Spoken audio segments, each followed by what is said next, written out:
ஜோதிடர் தான்.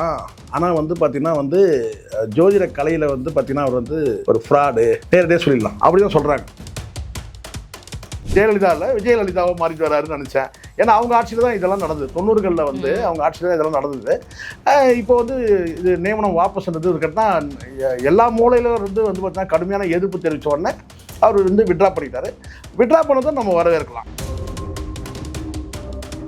தமிழ் தாய் வாழ்த்தை நீங்கள் வந்து பார்த்தீங்கன்னா வந்து பெண்ணுக்கு தள்ளுறதை கண்டிச்சார். அதே சமயத்தில் வந்தே மாதரம் பாடப்படும் அது அந்த முறை மாறினதுக்கு வந்து கண்டிச்சார். அனுமதிக்க மாட்டோன்ற ஒரு வார்த்தையை சொன்னார். நீங்களும் அனுமதிக்கூடாது, நாங்களும் அனுமதிக்க மாட்டோன்றது சொன்னார். ஸோ இது வந்து ஒரு பெரிய இது கேட்டால் அதை தாண்டி நாங்கள் தான் சீனியர்ன்றதையும் மென்ஷன் பண்ணார் இந்த அவைக்கு. ஸோ இதெல்லாம் பண்ணும்போது அன்றைக்கே பதில் சொல்லியிருக்கணும். அதான் இன்றைக்கி வந்து பதில் சொல்கிறேன்னு சொல்லிட்டு அவர் வெளிநடப்பு செஞ்சிட்ட பிறகு நீங்கள் பதில் பேசிட்டீங்கன்னா எப்படி இருக்கும்? ஆக்ரோஷமாக கர்ஜித்தார், ஆவேசமாக பேசினார், குழந்து கட்டினார், மூட்டை கட்டினார், தெரிக்க விட்டார். இப்படியே நீங்க எவ்வளவு நாளைக்கு இந்த 4 மீடியா வச்சு பேசிட்டு இருப்பீங்கன்னு எனக்கு புரியல. இன்னைக்கு பிரேமலதா அவர்கள் பேச்சு ரொம்ப நல்லா இருந்துச்சு. இன்னைக்கு பிரேமலதா அவர்கள் பேசுனது கூட ரொம்ப யார் இந்த முகத்தை மூடிட்டு வந்தாங்கன்றத வந்து பார்த்தீங்கன்னா ஒரு கர்ஜனையோட ஒரு சொர்ணாக்கா மாதிரி பேசினாங்க. அக்கா ஒரு சொர்ணாக்கா எப்படி பேசுவாங்க தெரியல, ஒரு அதட்டல் தோணியில இருந்துச்சு. மைனாரிட்டி டிஎம்கே அரசு, மைனாரிட்டி திமுக அரசு, மைனாரிட்டி திமுக அரசு ஜெயலலிதா சொல்லிட்டே இருந்தாங்க. மைனாரிட்டி திமுக அரசு, மைனாரிட்டி திமுக அரசு, மைனாரிட்டி திமுக அரசு. அதே மாதிரி தான் இப்போ மைனாரிட்டி தாவேக அரசு. இது வந்து ஏதோ ஒரு திணிக்கப்பட்ட ஒரு அரசு மாதிரியே இருக்கு. அது என்ன காரணம்? ஏன்னா கர்ஜித்தார்னு பேசலாம். எங்கடா கர்ஜித்தாரு? அவர் கர்ஜித்தார். கர்ஜனை தான் எப்படி இருக்கும்? அது வேற.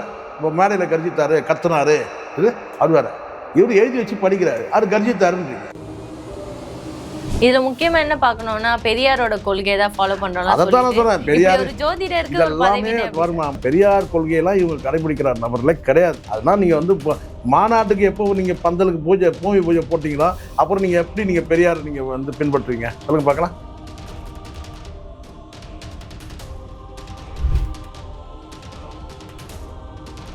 அனைவருக்கும் வணக்கம். இன்னைக்கு நம்ம நேர்காணல திரு சேகவர ஜெய்சங்கர் தான் இணைந்திருக்காரு. வணக்கம் சார். வணக்கம். வணக்கம். யார் சார் இந்த ராதன் பண்டிட்? அவரு வந்து ஒரு ஜோதிடர்னு சொல்றதா இல்ல அவரு எல்லாருமே இப்போ என்ன சொல்றான்னு கேட்டா அவர் வந்து ஒரு ஜோதிடர் தான். ஆனா வந்து பாத்தீங்கன்னா வந்து ஜோதிட கலையில வந்து பாத்தீங்கன்னா அவர் வந்து ஒரு ஃப்ராடு நேரடியாக சொல்லிடலாம். அப்படிதான் சொல்றாங்க.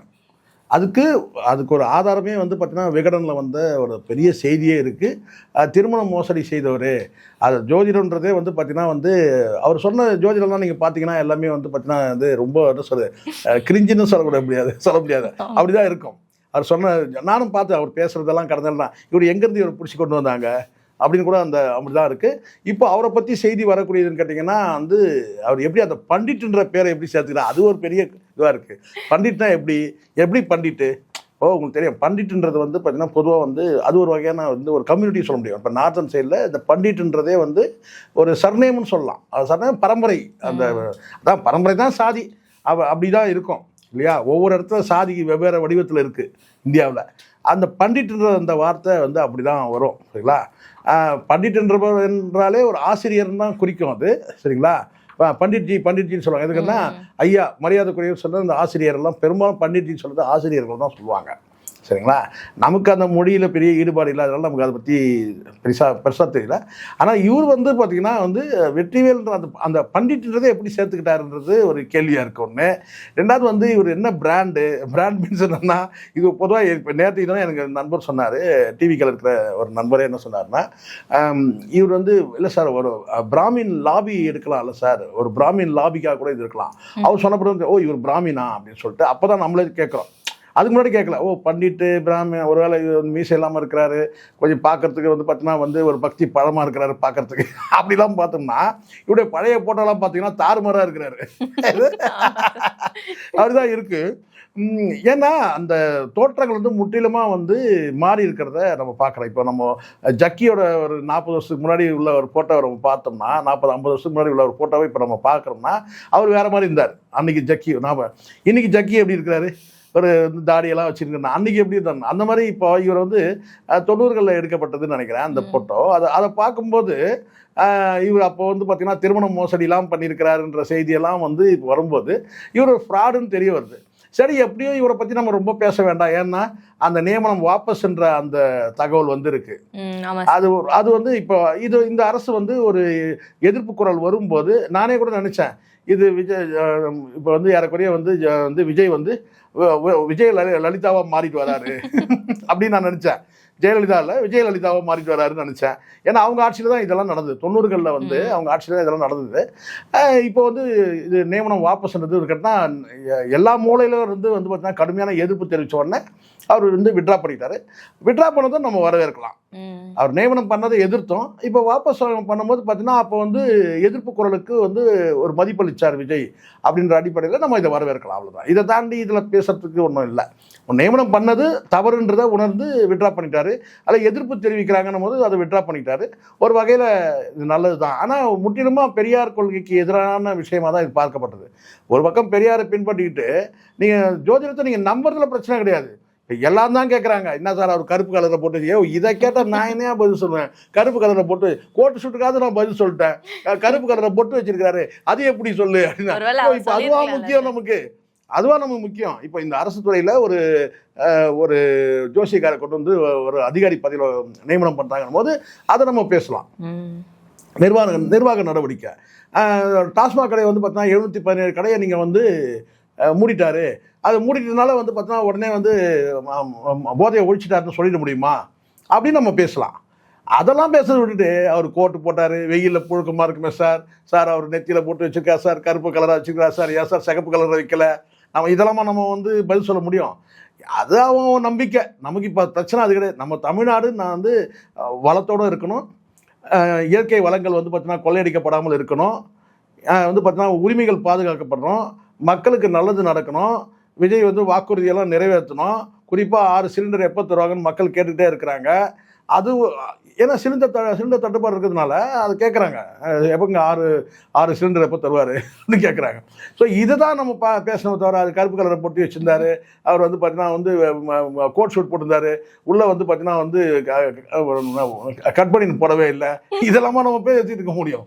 ஸோ மக்களும் கூட பார்த்தீங்கன்னா இது வந்து ஒரு வகையான என்ன சொல்கிறதுன்னா கவனத்தை திசை திருப்பத்துக்காக இவங்களே பண்ணுறாங்களோன்னு ஒரு சந்தேகமும் இருக்குது. ஏன்னா இங்கே விவாதிக்க வேண்டிய விஷயங்கள் பல விஷயங்கள் இருக்குது. அதை விட்டு கோட் ஷூட்டை பற்றி ஏன் நம்ம அவ்வளோ தூரம் அது போகிற போக்கில் அப்படி சொல்லிட்டு போகலாம், இது வந்து பிரிட்டிஷ்காரோட அடையாளங்க அப்படின்னு சொல்லிட்டு போகலாம். அதுக்கு அவரே பதில் சொல்கிறார். பிரிட்டிஷ்காரன் கதையை தான் முதல் வந்து உரையில் வந்து இப்போ நல்லா ஒன்று முதலுடைய கன்னி பேச்சு எப்படி இருக்கணும்? எப்போவுமே வந்து ஒரு கன்னி பேச்சுன்றது முதல் முறை பேசுறதுன்னா பலரும் வந்து பார்த்தீங்கன்னா இது ரெக்கார்டுங்க, இது காலங்காலமாக இருக்கக்கூடியது சொன்னால் அப்போது வந்து அந்த பேச்சு வந்து பார்த்தீங்கன்னா பதிவு செய்யப்படுறது. இப்போது முதலமைச்சருடைய பேச்சு எதை நோக்கின்னு கேட்டிங்கன்னா பிரிட்டிஷ் கதையை நோக்கி இருக்குது. அதை வந்து மேல் உதாரணமாக காட்டி முன்னுதாரணமாக காட்டி சபாநாயகருடைய நியமனத்தை பற்றி பேசுகிறாரு. ஆனால் ஒரு கன்னி பேச்சு எப்படி இருக்கணும்? வாக்களித்த மக்கள் அத்தனை பேருக்கும் நன்றி சொல்லிவிட்டு நீங்கள் உங்களுடைய பேச்சு உரை எப்படி தொடங்கியிருக்கணும், எவ்வளோ பெரிய வீச்சு இருந்திருக்கணும், அப்படிலாம் பண்ணாமல் அதெல்லாம் விட்டுட்டு அன்றைக்கி நேற்றுக்கு ஸ்கோர் பண்ணது வந்து பார்த்தீங்கன்னா நேற்றைய தினம் ஸ்கோர் பண்ணோம், இன்றைக்கி இல்லை. நான் சொன்ன நேற்றைய தினம் ஸ்கோர் பண்ணது எதிர்கட்சி தலைவர் தான் ஸ்கோர் பண்ணார். நாசுக்கா போகிற போக்கில் 2 அடி அடித்தார். ஒரு பக்கம் வந்து கேட்டால் நீங்கள் மைனாரிட்டி கவர்மெண்ட்ன்றது சொன்னார், சரிங்களா?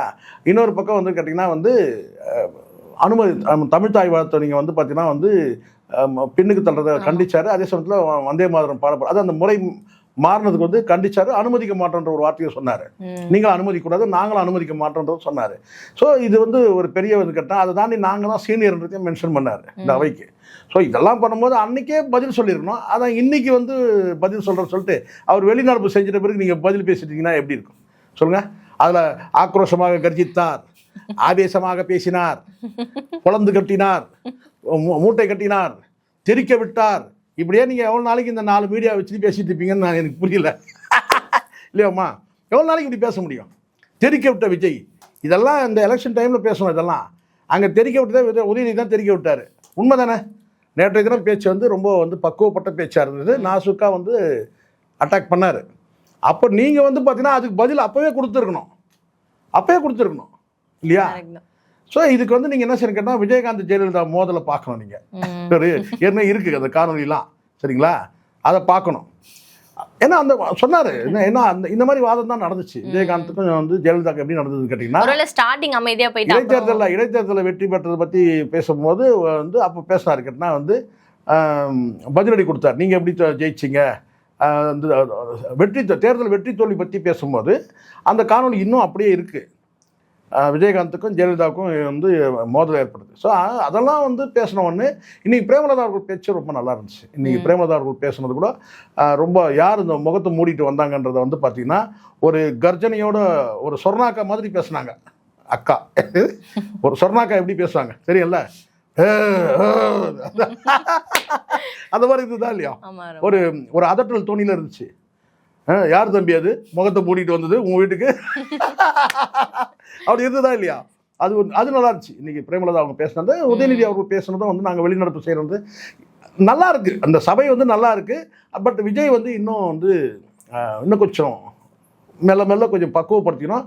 பக்குவப்படுத்திக்கிற வரையில் இந்த எண்ணம் ஏதாவது ஒரு வகையா எந்த வகையிலாவது அது வந்து விஜய் அவர்களாலேயோ அல்லது வந்து கூட இருக்கிற நபர்களாலேயோ அல்லது வேற எப்படியோ அரசு, அதாவது அதில் இருக்கிற எம்எல்ஏக்கள் உட்பட எல்லாருமே நான் சொல்கிறேன், அவங்களெல்லாம் கொஞ்சம் அடக்கமாக வச்சுக்கணும். இல்லை சிக்கலில் மாட்டக்கூடாது. இப்போ இன்னும் விஜய் வந்து இப்போ சபையில் அடிக்கடி பேசி அந்த பக்குவப்படலை. இன்னும் அனுபவங்கள் தேவைப்படுது, இன்னும் முதிர்ச்சி தேவைப்படுது. அப்போ என்ன செய்யணும், இவங்களுக்கெல்லாம் ஏற்கனவே சபையில் இருந்து பழக்கப்பட்டவங்க. அப்போ என்ன செய்யணும்னு கேட்டால் அந்த பக்குவம் அடைகிற வரைக்கும் பார்த்தீங்கன்னா குறைஞ்ச காலத்தில் ஒரு 15 நாட்கள் அல்லது ஒரு மாதம் 2 மாதம் வந்து இப்படி மென்மையாக கொண்டு போகணும் இல்லையா? அதை விட்டுட்டு வந்து பார்த்தீங்கன்னா இவங்க உசுப்பேற்றுறாங்கன்னு சொல்லிட்டு நான் வந்து ஆவேச உரையேற்றுறேன். அதெல்லாம் நீங்கள் இங்கே ஒரு ஆவேசத்தையும் நம்ம பார்க்கல. அவன் எழுதி தான் படிச்சுட்டு இருந்தீங்க. நீங்கள் அதை எழுதி படிக்கிறதுன்றது சபையில் வந்து பார்த்தீங்கன்னா இது முன்னாடி வந்து அந்த மாதிரி வந்து குறிப்புகள் படிக்கிறது வேற, ஒட்டுமொத்த பேச்சையுமே நீங்கள் வந்து காகிதம் வச்சு நீங்கள் பேசுனீங்கன்னா. ஆனால் உதயநிதி ஸ்டாலின் அவரும் பேப்பர் வச்சு படிச்சாரு. நான் சொல்கிறது உங்களுக்கு அது புரியல. குறிப்பு வச்சுக்கிறது பேசுறது இல்லைம்மா, மொத்தமாக படிக்கிற ஸ்டைல் இருக்கு இல்லையா? இப்போது ஒரு குறிப்பு வச்சுக்கிறது வேற, அதை நினைவுபடுத்துறதுக்காக. இப்போ பிரேமலதா அவர்கள் பேசுகிறாங்க, கையில் அவங்க கையிலையும் பேப்பர் இருக்குது. ஆனால் அவங்க பேசுறது வந்து பார்த்தீங்கன்னா வந்து என்ன பேசணும் பேசிட்டு குறிப்பிட்ட பாயிண்ட்டுகளை மட்டும் நோட் பண்ணுறதுன்னு ஒன்று இருக்குது. புரியுங்க சொல்கிறது? அது குறிப்புகள் எடுத்துகிட்டு வரலாம். ஆனால் மொத்தமே நான் வந்து ஆரம்பத்துலேருந்து கடைசி வரைக்கும் வந்து புள்ளி வைக்கிற வரைக்கும் நீங்கள் வந்து பார்த்தீங்கன்னா ஆரம்பித்து புள்ளி வைக்கிற வரைக்கும் நான் பேப்பரை படிப்பீங்கன்றது அது சரியான நடவடிக்கை. ஏன்னா நீங்கள் சொன்ன மாதிரி சட்டமன்றத்தில் அதனால தான் நான் சொல்கிறேன். இப்போ நீங்கள் என்ன செய்யுங்க, கொஞ்சம் ஒரு மாதம் 2 மாதம் மென்மையாக போங்க. ரொம்ப வந்து நீங்கள் பொங்கலாம் முடியாது. இது மாதிரி விஷயங்கள்லாம் பண்ணாதீங்க. இப்போ பாருங்கள், எதுக்காக இந்த ஜோசியக்காரர் நியமனம் பண்ணணும், எதுக்காக வாபஸ் வாங்கணும்? இது பின்னாடி தானே. இப்போ புரியுதுங்களா நீங்கள் மைனாரிட்டின்றது? இதே ஜெயலலிதா ஒரு முடிவு எடுத்தாங்கன்னா மாறவே மாட்டாங்க. இந்த மாதிரியான முடிவு எடுத்தாங்கன்னா அவங்க மாறவே மாட்டாங்க. காரணம் கேட்டால் இது டூ ஆர் டை பார்த்துக்கலாம். என்ன இப்போ ஆமாம் நான் செஞ்சது கரெக்ட் தான் போவாங்க. ஏன்னா நீங்கள் அப்படி போக முடியாது. காரணம்னா நீங்கள் மைனாரிட்டி கவர்மெண்ட் இது. இப்போ இதை எடுத்து அடுத்த கட்டமாக இது வந்து போராட்டங்களை முன்னெடுப்பாங்க. அடுத்தடுத்து பண்ணும்போது பார்த்தீங்கன்னா இது மக்கள்கிட்ட எப்படி பேசப்படுது அதை தான் நீங்கள் ரொம்ப ரொம்ப கவனிக்கணும். நீங்கள் இன்றைக்கி இது ஈஸியுமா, இது தடன்னு ஓடி போயிடுமா? இது அடுத்து நீங்கள் மக்கள்கிட்ட போய் சந்தித்து மக்கள் உங்களை வாரி சுருட்டி தூக்கி வெளியே போட்டுருவாங்க. நீங்கள் நினைக்காதீங்க. ஏற்கனவே மைனாரிட்டி இது. ஏற்கனவே உங்களுக்கு வந்து 1,77,00,000 வாக்குகள் வாங்கினால் கூட நீங்கள் மைனாரிட்டி தானே சொல்லுங்கள். அப்போ நீங்கள் 2 கோடி ஓட்டு வாங்கியிருக்கலாம். எதனால் வாங்காததுக்கு காரணம் நீங்கள் தான் காரணம். நீங்கள் தான் காரணம். சரிங்களா? உங்களை சுற்றி என்ன நடக்குது பாருங்கள். ஜோசிகாருக்கே இந்த எதிர்ப்பு. நாளைக்கு நீங்கள் ஏதோ திருச்சியில் யாரையோ ஒருத்தர் நிற்க வைக்கணுன்ற மாதிரி பேச்சுக்கள் ஓடிட்டு இருக்குது. என்ன ஆகுன்னு பாருங்க. புரியுதுங்களா? அதெல்லாம் ஜெயலலிதா காலத்தில் ஏமாந்தாங்கம்மா மக்கள். அன்றைக்கி அவேர்னஸாக இல்லை. இன்றைக்கி நிலைமை அப்படி கிடையாது.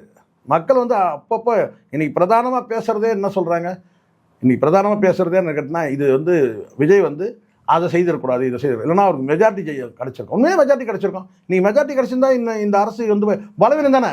நேற்று கூணி தானே உட்காந்துருந்தார் விஜய். நேற்று உதயநிதி பேசும்போது அவர் கூணி தான் உட்காந்துருந்தார். அவர் ஒரே வார்த்தை சொன்னார், உங்களுடைய அரசு வந்து பார்த்தீங்கன்னா மெஜாரிட்டி கொடுக்கல மக்கள். எடி உங்களை பார்த்தா பாவமாக இருக்குது, உங்களுக்கு மெஜாரிட்டி கொடுக்கல, நாங்கள் தான் எங்கள் கட்சியில் இருக்கிற கூட்டணி கட்சிகளாக சேர்ந்து தான் உங்களுக்கு வந்து பெரும்பான்மை உங்களுக்கு கொடுத்துருக்குறாங்க அப்படின்னு சொல்கிறாரு. நான் சொல்றது புரியுதுங்களா? அதுதான். அப்போ அந்த இடத்துல நீங்கள் என்ன பண்ணீங்க? எதுவும் பண்ண முடியல. காரணம்னா நீங்கள் அப்படி தான் வந்து நீங்கள் ஜெயிச்சிருக்கீங்க. இது காலகாலமாக இருக்குமா? மைனாரிட்டி டிஎம்கே அரசு, மைனாரிட்டி திமுக அரசு, ஜெயலலிதா சொல்லிட்டு இருந்தாங்க. சரிங்களா? ஸோ இதுதான் வழக்கம். மைனாரிட்டி திமுக அரசு. அதே மாதிரி தான் இப்போது மைனாரிட்டி தாவேக அரசு. அப்படி ஆயிடுச்சு. அதுக்கு நீங்கள் என்ன செய்யணும், மக்கள்கிட்ட நேரடியாக போய் மக்கள்கிட்ட சந்தித்து நீங்கள் மெஜாரிட்டி வாங்கிட்டு வந்திருக்கணும். அது நீங்கள் பண்ணலை. இப்போ நீங்கள் என்ன செய்ய முடியும் சொல்லுங்கள் பார்க்கலாம். நீங்கள் நினைக்கலாம், இப்போ பல பேர் நேற்றுக்கு ஒரு ஐடியா சொன்னாங்க ஒருத்தர், விஜய் வந்து மெஜாரிட்டி கிடைக்கிறதுக்கு ஒரு இந்த ஏடிஎம்கே எம்எல்ஏக்கள்லாம் வந்து ராஜினாமா பண்ண சொல்லிட்டு, ரிசைன் பண்ண சொல்லிட்டு, அவங்க மீண்டும் தேர்தல் செஞ்சிச்சு வந்து அவங்கள வந்து கொண்டு வந்துட்டு மெஜாரிட்டிக்கு ப்ரூவ் பண்ண போகிறாரு அப்படின்னு ஒருத்தர் சொன்னாங்க. சரிங்களா? சப்போஸ் வந்து 15 பேர் தோற்றுட்டாங்கன்னா ஆகும். நான் கேட்குறேன், தெரியாம தான் கேட்குறேன். ஜெயிச்சுட்டா ரைட்டுப்பா, சப்போஸ் தோற்றுட்டாங்கன்னா 15 பேரில் வந்து பார்த்தா 4 பேர் தோக்குறாங்கன்னு வச்சுங்க, 5 பேர் அந்த தோல்வி யாரால இல்லையா? ஸோ அதெல்லாம் நடக்காது. அதெல்லாம் வந்து இயற்கைக்கு புறம்பாக பேசாதீங்க. அதெல்லாம் நடக்காது. அதெல்லாம் இந்த தத்தக்கா புத்தகான்னு ஓட்டலாம், ரொம்பலாம் ஆட்டம் போட முடியாது. அது வந்து வேறு வேறு மாதிரி நடக்கும். இப்போவே சினிமா துறையில் வந்து பார்த்தீங்கன்னா பல பேர் அதிருப்தியில் இருக்கிறாங்க. மொத்தமாக அந்த ரூட்ன்ற மாபியா வந்து சுற்றி வளைக்குது, ஹெல்த்தியாக இருக்காது போல இருக்கு இந்த சினிமா துறைன்னு சொல்லிட்டு பல பேர் சினிமாவில் இருக்கிற பல சீனியர்ஸ்லாம் வந்து நொந்து போயிருக்காங்க. வெளியே சொல்ல முடியல, புலம்பலாக தான் இருக்குது. அது தயாரிப்பாளர் சங்கத்துலேயும் சில பேர் என்ன என்னங்க இந்த சினிமாவுக்கு எப்போ தாங்க வந்து ஒரு பக்கம் அவங்க வந்து ரெட் ஆகிட்டு இருக்கும்போது அவங்க பிடிச்சி வச்சுட்டு இருந்தாங்க. சினிமா ஏன் ஹெல்த்தியாக இல்லைம்மா? நல்லா சொல்லுங்கள். நல்ல படங்கள்லாம் ஓடலைம்மா. இப்போ இந்த கரசாமின்னு ஒரு படம் வந்துச்சுல்ல, அது என்ன படம், எவ்வளோ சூப்பராக இருந்தது, நல்ல படமா அது, மக்களுக்காக எடுக்கப்பட்ட படமா. அன்றைக்கி மக்கள் வந்து 90களில் வந்து பேங்க்கில் லோன் வாங்கிட்டு எவ்வளோ கஷ்டப்பட்டாங்கன்றது எடுக்கப்பட்ட படம். அந்த படம் அந்த படம் காலி ஆயிடுச்சு. அது படம் ஓடணும். 4 நாள் தேட்டரில் வந்து மக்கள் உட்கார முடியல. அதில் நீ வந்து பார்த்தீங்கன்னா போட்டி வேறு, நான் சொல்கிறது தான் ரிலீஸ் ஆகணும், நான் சொல்கிற தேதி தான் ரிலீஸ் ஆகணும், நான் தான் ரிலீஸ் பண்ணுவேன், நான் தான். அன்றைக்கி ரெட் ஜெயின் பண்ணிச்சு, இன்றைக்கி ரூட்டு பண்ணுது. அவ்வளோதானே வித்தியாசம். எப்போ தான் அந்த சினிமாவுக்கு விடுதலை கிடைக்கும்? இல்லை, தரமான படங்கள் போகலைன்ற நான். ஏன் ஓடலை? இதெல்லாம் ஓடணும், இந்த படம்லாம் ஓடணும்ல.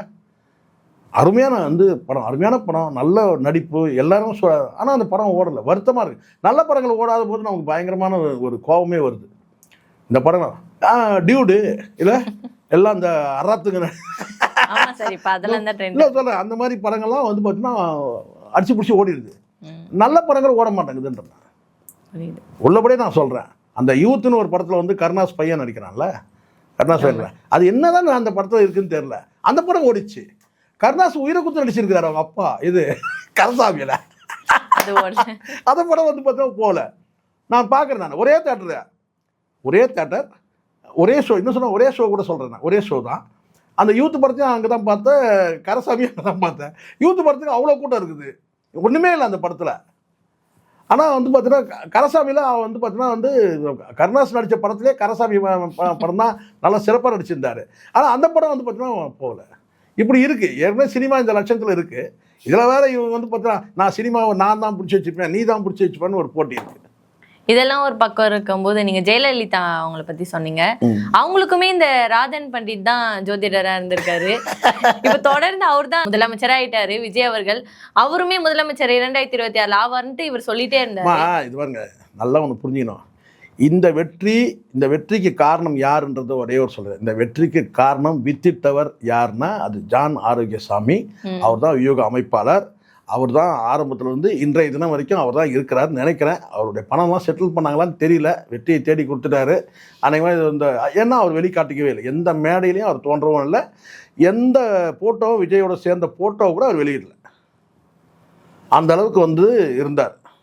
யார் அது வந்து அவங்க தொழில் தர்மம். அது பிரசாந்த் கிஷோரும் வந்து மோடியும் இருக்கிற மாதிரி கூட ஃபோட்டோக்கள் எதுவும் கிடையாதுன்னு நான் நினைக்கிறேன். இது வரைக்கும் நான் பார்த்தது இல்லை. அந்த மாதிரி இந்த வியூக அமைப்பாளர்லாம் யாரும் வந்து பார்த்தீங்கன்னா யாருக்காக வேலை செய்கிறாங்களோ அவங்களுடைய ஃபோட்டோக்களே அவங்களோட சேர்ந்து இருக்கிற மாதிரி வந்து ஒரு மேடையில் தோன்றது அதெல்லாம் கிடையாது.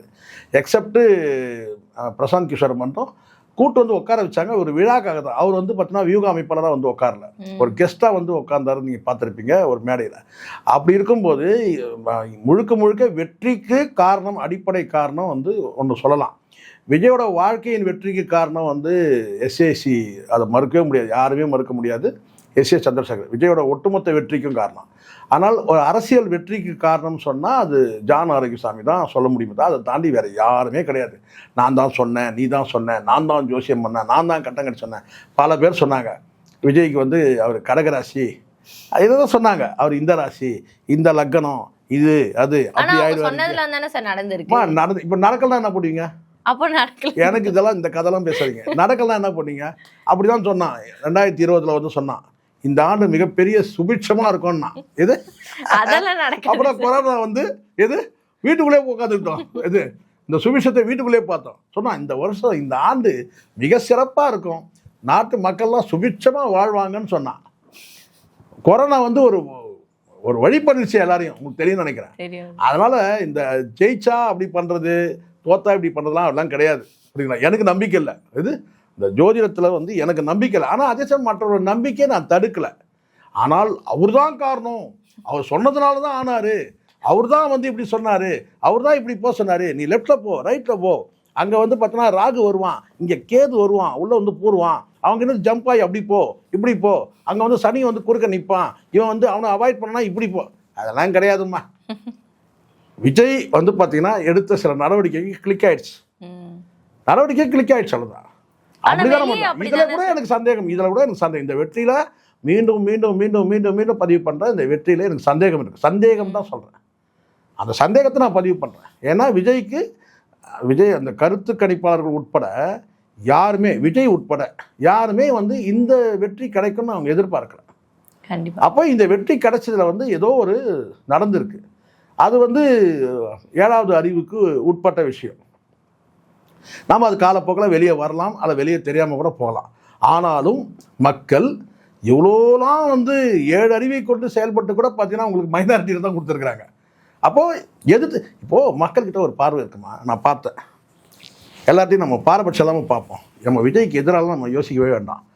நம்ம வந்து பார்த்தீங்கன்னா ஒரு பொதுவாக மக்கள்கிட்ட, நான் சந்திக்கிற மக்கள்கிட்ட தான் கேட்குறேன், எப்படி சார், சூப்பர் சார், விஜய் வந்து உக்காண்டாரு, முதலமைச்சர் வந்து உக்காண்டாரு, ஏதோ மக்கள் வந்து பார்த்தீங்கன்னா நல்ல ஒரு தீர்ப்பை கொடுத்துக்கிறாரு. அடே நீங்கள் வேறு சார், சும்மா இருக்கு சார், ஜனங்கள்லாம் ஓட்டு போட்ட மாதிரி தெரியல, எப்படி சார் வந்து இந்த கேள்வி தான் இருக்க தவிர எப்படி இவரெல்லாம் முதலமைச்சர் ஆகிட்டாரு, எப்படி இவங்கெல்லாம் அமைச்சர் ஆகிட்டாரு, எப்படி ஒன்றுமே புரியல சார். இப்படி தான் மக்கள் வந்து, எல்லா மக்களும், படித்த மக்கள் படிக்காத மக்கள் எல்லா மக்களும் இப்படி தான் யோசிக்கிறாங்க.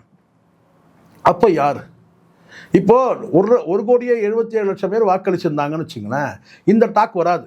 நீங்கள் 4 பேர்கிட்ட கேட்டிங்கன்னா 2 பேர் சொல்லுவாங்க, ஆமாம் சார் நான் வந்து சார் நல்லா சார் மாறி மாறி இருக்கிறாங்க சார், இவர் வராது சார், நல்லது செய்வார் சார் அப்படின்னு தான் சொல்கிறாங்க.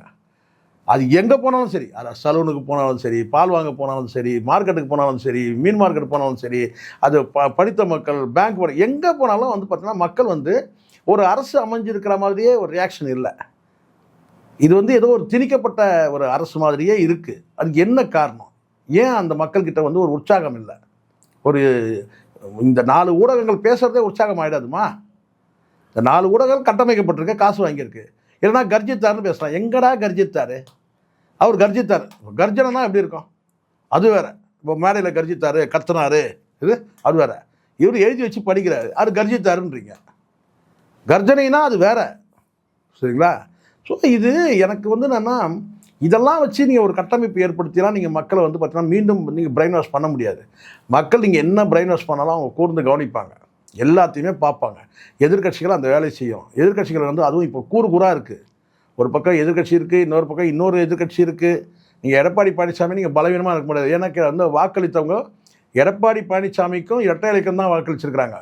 ஜெயலலிதா எம்ஜிஆர் ஆரம்பித்த கட்சியாக இருக்கலாம், ஆனால் வாக்களித்தவர்கள் CV சண்முகத்தை வச்சோ வேலுமணியை வச்சோ வாக்களிக்கல. எடப்பாடி பழனிசாமின்ற ஒரு மனிதர், அவர் கிட்டத்தட்ட ஒரு 10 ஆண்டு காலம் கட்சியை நடத்துகிறார். அந்த மனிதருக்காகவும் இரட்டை இலைக்காகவும் அதிமுக அந்த கட்சி தொண்டர்கள் வாக்களிச்சிருக்கிறாங்க, அவ்வளோதான்.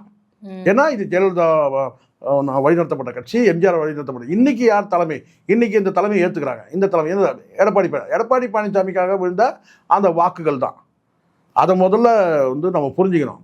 நீங்கள் 1 கோடியே வந்து 13 லட்சமாக ஏதோ வாக்குகள் வந்து வழங்கப்பட்டதாக சொல்கிறாங்க. அப்போ அந்த 1 கோடி வாக்குகள் சொற்பமான வாக்குகள் கிடையாது, அதுக்கு ஒரு வலிமை இருக்குது. அப்போது இதை தான் நீங்கள் வந்து இங்கே புரிஞ்சுக்கணும். இப்போ நீங்கள் அதிமுக வந்து பிளவுபடுத்துனீங்கன்னு சொன்னால் அந்த தொண்டர்கள் நல்லா கவனிக்கணும், அந்த தொண்டர்கள் ஏற்றுக்கவே மாட்டாங்க. ஏன் இன்றைக்கி வந்து பார்த்தீங்கன்னா அந்த தொண்டர்கள் வந்து பார்த்தீங்கன்னா வந்து கூட்டணியில் இருந்தால் கூட பிஜேபிக்கு வாக்களிக்க மறுக்கிறாங்க? ஏன் ஜெயிக்க வைக்க மறுக்கிறாங்க சொல்லுங்கள்? அட்லீஸ்ட் ஒரு 4 தொகுதி ஜெயிச்சிருக்கணும் பிஜேபி, ஏன் மறுக்கிறாங்க? காரணம் இருக்குது. காரணம் கேட்டினா அப்போலோவில் அம்மாவை அட்மிட் பண்ணியிருந்தாங்க, புரியுதா சொல்லி வெளிநாட்டுக்கு கொண்டு போய் காப்பாற்றலை. இது அந்த கோபம் வந்து பிஜேபி மேலே இருக்குது. அதனால் எந்த லெவல்லையுமே கிரவுண்ட் லெவலில் வந்து ஜெல்லாகவே இல்லை பிஜேபி தொண்டர்களோ வந்து அதிமுக தொண்டர்களோ யாருமே. அப்போது பிஜேபிக்கு வாக்களிக்க மறுக்கிறாங்க அதிமுக தொண்டர்கள். அப்போ அந்த அதிமுக தொண்டர்களுக்கு எதிரான விஜய் முடிவெடுத்தால் கூட பார்த்தீங்கன்னா இன்னும் கோபமும் ஆவேசமும் வந்து உக்கிரமாகுமே தவிர அதிமுக கட்சியே நீங்கள் அழிச்சால் கூட பார்த்தீங்கன்னா அந்த அதிமுக தொண்டர்கள்லாம் வந்து திமுகவுக்கு வாக்களிப்பாங்களே தவிர விஜய்க்கு வாக்களிக்க மாட்டாங்க, டிவிக்கு வாக்களிக்க மாட்டாங்க. நீங்கள் கட்சியை நீங்கள் உடைக்கிறீங்கன்னு நல்லா தெரியுது. அதிமுக வந்து கபலீகரம் பண்ணுறீங்கன்னு தெரியுது. யார் மூலமாக பண்ணுறீங்க? சிவி சண்முகம் மூலமாக பண்ணுறீங்க. யார் மூலமாக பண்ணுறீங்க? வேலுமணி மூலமாக பண்ணுறீங்க. யாரை போய் நீங்கள் சந்திக்கணும்? எடப்பாடி நீங்கள் சந்திக்கலை. அப்போது சிவி சண்முகம்லாம் நீங்கள் கட்சியை உடைக்கிறீங்க. அந்த தொண்டர்கள் வந்து பார்த்தீங்கன்னா சூப்பர் சார், அருமை சார் அப்படின்னு சொல்லுவாங்களா அவங்கள? இந்த புரிதல் வேணும் முதல்ல. அதிமுக முற்றிலுமாக வந்து விஜய்க்கு எதிராக இருக்குது, திமுக முற்றிலுமாக விஜய்க்கு எதிராக இருக்குது. இதான் உண்மை. நீங்கள் இந்த எம்எல்ஏக்களை வச்சுட்டு இன்றைக்கி நீங்கள் மேனேஜ் பண்ணிக்கலாம். நாளைக்கு நீங்கள் களத்தில் போகும்போது பார்த்தீங்கன்னா அதிமுக காரன் அடிப்பான், திமுக காரன் அடிப்பான். பொறுத்து வந்து பாருங்கள். இந்த ரத்தன் பண்டிட் அவரோட ஹிஸ்டரியை பற்றி கொஞ்சம் சொல்லுங்கள். ரத்தன் பண்டிட்ன்றது அவர் பேர் வெற்றிவேலுன்ற மாதிரி சொல்கிறாங்க. முதல்ல செய்திகளில் இருந்திருக்கு, பழைய ஊடகங்கள் செய்தியெல்லாம் இன்றைக்கி வந்து ரோல் ஆகிட்டுருக்கு. விஜய் யாதவ் வந்து இன்றைக்கி வந்து ஒரு ட்ரோல் மெட்டீரியல் ஆகிட்டாருன்னு சொல்ல முடியும். இந்த ரத்தன் ஹாட் டாபிக்காக மாறிட்டார். மூடிட்டு இருந்திருக்கலாம் அவர் பாட்டுன்னு. அவர் ஜெயித்த பிறகு என்னால் தான் ஜெயிச்சார்ன்ற மாதிரி ஒரு செய்தியெல்லாம் வெளியிட்டு இருந்ததை நம்ம பார்த்தோம். புஷி ஆனந்தம் கூட பார்த்திங்கன்னா வந்து நிறைய விஷயங்கள் வந்து இவரை கேட்டு தான் செயல்படுறாரு. எப்படியோ ரீச் ஆகிட்டு இருக்கிறாரு புஷி ஆனந்துக்கிட்ட. புஷி ஆனந்துக்கு எதையாவது ஒன்று காமிச்சு வந்து விஜயை வந்து நம்ப வைக்கணும் இல்லையா? அப்படி தான் வந்து இவர் நெருங்கி இருக்கிறாரு. இதே மாதிரி தான் அவர் வந்து சில பேர் இருக்கிறாங்க, எப்படியாவது இந்த அதிகார மையத்தில் எப்படி நம்ம நுழையிறதுன்னு சொல்லி பார்த்து நுழைவாங்க. அந்த மாதிரி அது அவங்க எல்லாத்தையும் சேர்த்து தயாராக இருப்பாங்க. ஏதோ ஒரு வகையில் வந்து பார்த்திங்கன்னா வந்து புஷியானந்த மனத்தை வந்து கவர் பண்ணிட்டு இருக்கிறாரு. அது மூலமாக விஜயோட மனசையும் கவர் பண்ணிட்டு, ஜோசியக்காரங்க வந்து பொதுவாக சொல்கிறத நம்புகிற நபர்கள் இருந்தாங்கன்னா அது வந்து பார்த்திங்கன்னா ஒரு பாசிட்டிவாக சொன்னால் நம்புவாங்க. நீங்கள் இதை பண்ணால் நான் வந்து நடந்துடும், அது பண்ணால் 1-2 நடந்துருச்சுன்னா பார்த்தீங்களா நான் அப்போயே சொன்னேன் பார்த்தீங்களா அப்படி தான் அப்படி சொல்லுவாங்க. ஸோ கிட்டத்தட்ட வந்து உழைப்பை நம்பாத சோம்பேறிகள் தான் இது போன்ற ஜோதிடர்களை நம்புவாங்க. சரிங்களா? அப்படி இருக்கும்போது இதை நான் சொல்லும் போது நீங்கள் வந்து விஜய் உழைக்காம ஜெயிச்சாருன்னு நினைக்கிறீங்களா? அதுதான் நினைக்கிறீங்க அப்படிங்களா? அவரும் உழைச்சிருக்கிறாரு. இன்னும் மக்கள்கிட்டலாம் போய் ஓட்டெல்லாம் போய் இந்த வெயிலெல்லாம் போய் ஓட்டெல்லாம் கேட்டார் மக்கள்கிட்ட. இப்போ இந்த நபர் வந்து பார்த்தீங்கன்னா 2 திருமணம் பண்ணவர், திருமண மோசடி ஒரு பக்கம் இருக்குது. இன்னொரு பக்கம் இவரே போய் ஒரு வந்து கமிஷனர் ஆஃபீஸில் புகார் கொடுத்துற அந்த செய்தியெல்லாம் வருது.